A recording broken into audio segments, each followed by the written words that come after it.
नमस्कार. श्री स्वामी समर्थ सर्वांना. आजच्या व्हिडिओमध्ये तुम्हा सगळ्यांचं खूप खूप स्वागत आहे. स्वामी तुम्हा सगळ्यांना कायम सुखी ठेवो ही स्वामीचरणी प्रार्थना करते आणि आजच्या व्हिडिओला सुरुवात करते.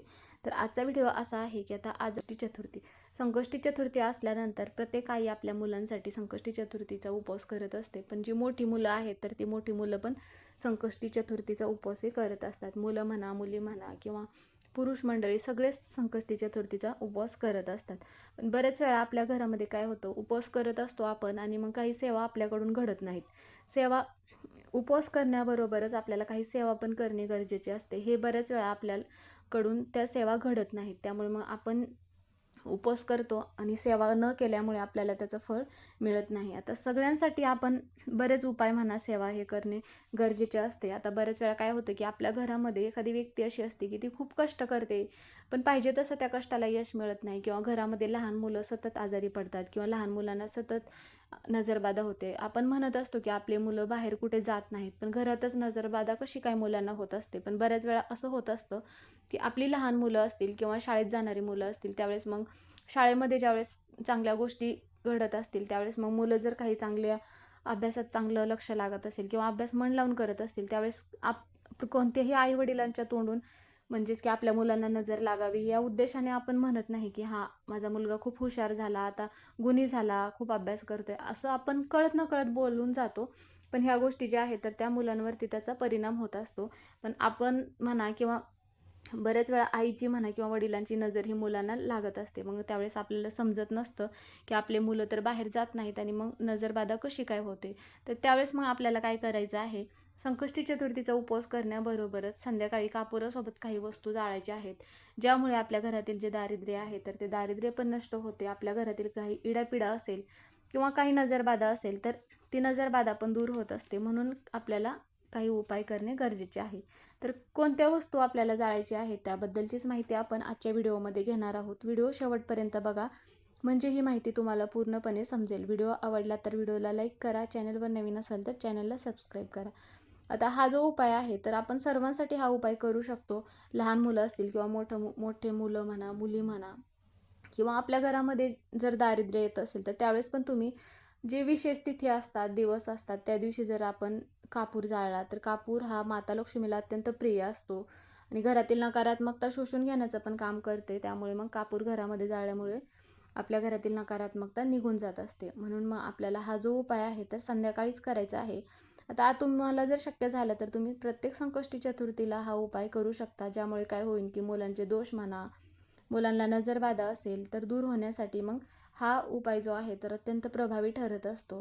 बरेच वेळा काय होतं की आपल्या घरामध्ये मुलांचे विवाह जुळून येण्यास अडथळे निर्माण होतात, किंवा नोकरी असेल तर त्यावेळेस नोकरीमध्ये पण प्रगती होत नसेल तर त्यावेळेस आपण हा उपाय केला तरीही चालेल. त्यासाठी मग आपल्याला काय करायचं आहे, संध्याकाळच्या वेळेस आपल्याला हा उपाय करायचा आहे. म्हणजेच की दिवा लागण्याच्या वेळेस ज्यावेळेस आपण 6 ते रात्री तुम्ही 9 पर्यंत हा उपाय करू शकता.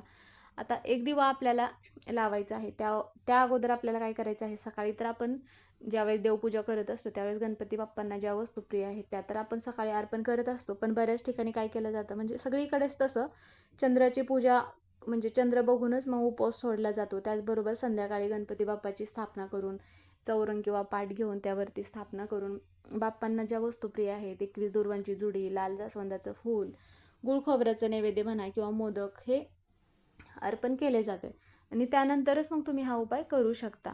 त्यासाठी मग काय करायचं आहे, आपल्याला एक दिवा लावायचा आहे. म्हणजे आता ज्यावेळेस आपण देवघरामध्ये दिवा लावतो किंवा जिथे मूर्तीची आपण चौरंगावर किंवा पाटावरती स्थापना केली तिथेच आपल्याला दिवा लावायचा आहे. आता हा वेगळा दिवा लावायचा आहे. एक प्लेट घ्यायचा आहे, त्यामध्ये थोडेसे तांदूळ टाकायचे आहेत, मग एक पंती घ्यायची आहे. मी त्यामध्ये काय करायचं आहे, हा दिवा प्रज्वलित करायचा आहे. किंवा तुम्ही जिथे देवपूजा वगैरे करता देवघरातला पण दिवा घेऊ शकता, पण वेगळा दिवा लावायचा आहे.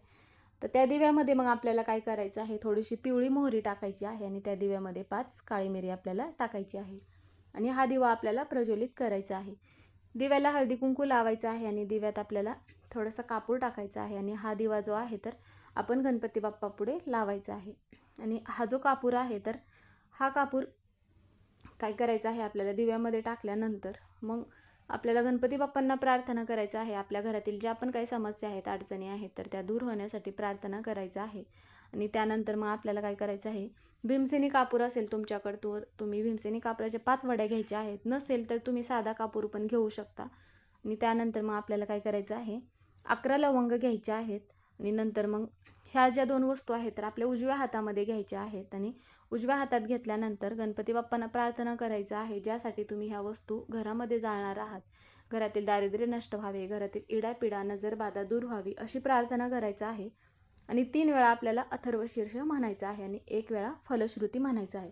आता जर तुम्हाला अथर्वशीर्ष म्हणा किंवा फलश्रुती माहिती नसेल तर तुम्ही गुगलवरती म्हणा किंवा यूट्यूबवरती सर्च केलात तर मोबाईलवरती लावून पण तुम्ही मग हे जोपर्यंत संपत नाही तोपर्यंत हातामध्ये घ्यायचं आहे.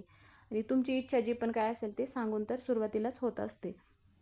त्यानंतर मग काय करायचं आहे, आता कापूर जाळण्याचं तुम्ही भांडं घेऊ शकता किंवा मग एखादी प्लेट घेऊ शकता किंवा एखादी पंती घेऊ शकता. त्यामध्ये आपल्याला थोडेसे अखंड तांदूळ टाकायचे आहेत आणि त्यामध्ये भीमसेनी कापराची 1 वडी टाकायची आहे आणि लवंग टाकायचे आहेत. आता आपण 11 लवंग घेतले आहेत तर त्यातल्या एक एक करून आपल्याला गणपती बाप्पा पुढे जाळायचं आहे. आणि त्यानंतर घराचा जो आपला मुख्य दरवाजा आहे तिथे पण आपल्याला ह्या वस्तू एक एक करून जाळायचा आहे. त्यानंतर याचा जो धूर आहे तर सगळ्या घरामध्ये फिरवायचा आहे, जेणेकरून घरातील इडापिडा असेल, काही नकारात्मकता असेल, काही दोष असतील तर ते सगळे दूर निघून जातात. आणि घरामध्ये जर आपण कोणताही कापूर जाळला तर घरातील सगळे दोष दूर होतात आणि माता लक्ष्मी आपल्या घरामध्ये स्थिर राहते. कारण की कापूर जो आहे तर त्या कापूर जाळल्याचा सुगंध माता लक्ष्मीला अत्यंत प्रिय असतो. जिथे कापूर जाळला जातो त्या ठिकाणी मग माता लक्ष्मी स्थिर राहते असे म्हटले जाते. त्यामुळे मग तुम्ही संकष्टी चतुर्थीच्या दिवशी हा जो उपाय आहे संध्याकाळी कापूर जाळण्याचा तर तो आवर्जून करायचा आहे. त्यानंतर ते जे त्यामध्ये जर काही शिल्लक राहिला तर सगळ्याच वस्तू म्हणजे लवंग म्हणा ह्या सगळ्या जळतीलच असे नाही. थोडंफार जरी त्यात तांदूळ वगैरे शिल्लक राहिला असेल तर दुसऱ्या दिवशी काय करायचं आहे ते आपल्याला तिथून उचलायचं आहे. तुम्ही निर्माल्यामध्ये टाकू शकता किंवा मग एखाद्या वाहत्या पाण्यामध्ये टाकू शकता. आणि पंती जी आहे तर ती स्वच्छ करून परतच्या वेळेस तुम्ही घरामध्ये वापरू शकता. तर असा उपाय केल्यामुळे आपल्या घरात जे पण काय दोष आहेत तर ते दोष पण दूर होतात, घरातील दारिद्र्य पण नष्ट होते आणि लहान मुलांना इडापिडा असेल तर ते पण दूर होत असते. त्याचप्रमाणे मग आपल्याला काय करायचं आहे, आता संध्याकाळच्या वेळेसच म्हणा किंवा तुम्हाला जर दिवसभर करणं हा उपाय शक्य झाला तर आवर्जून करायचा आहे. 6 लवंग घ्यायचे आहेत आणि 1 कापुराची वडी घ्यायची आहे. आणि जो कलावाचा धागा असतो लाल रंगाचा जो जो आपण देवपूजेमध्ये वापरतो तर तो धागा आपल्याला घ्यायचा आहे. तर जवळपास जर गणपती बाप्पाचं मंदिर असेल तर तिथे आपल्याला या वस्तू घेऊन जायचं आहे आणि ह्या वस्तू आपल्याला गणपती बाप्पांना तिथे अर्पण करायचं आहे. त्यानंतर गणपती बाप्पांना प्रार्थना करायची आहे की तुमची कोणतीही इच्छा असेल तर ती इच्छा पूर्ण होण्यासाठी प्रार्थना करायचा आहे. आणि तो जो धागा आहे तर तुम्ही मुलांसाठी हा उपाय करणार असाल तर मुलांच्या हातामध्ये बांधायचा आहे किंवा मग तुम्ही मुलांच्या शाळेच्या बॅगमध्ये पण ठेवायला देऊ शकता किंवा पर्समध्ये पण ठेवायला देऊ शकता मुली असतील तर. किंवा मग तुम्ही जर स्वतःसाठी हा उपाय करत असाल तर स्वतःच्या हातामध्ये पण हा धागा बांधायचा आहे. आणि तिथे बसून आपल्याला अथर्वशीर्ष 3 वेळा म्हणायचं आहे आणि तुमची इच्छा सांगून आपल्याला घरी यायचं आहे. तर मग तुमच्या पण घरातील दारिद्र्य नष्ट व्हावे असे वाटत असेल, घरातील इडापिडा नजरबाधा दूर व्हावी असे प्रत्येकाला वाटत असेल तर मग आवर्जून तुम्ही संध्याकाळच्या वेळेस यापैकी हा एक उपाय करायचा आहे. तर मग आजचा व्हिडिओ हा इथेच संपला. व्हिडिओ कसा वाटला कमेंट करून नक्की सांगा. कमेंटमध्ये गणपती बाप्पा मोरया हे लिहायला विसरू नका.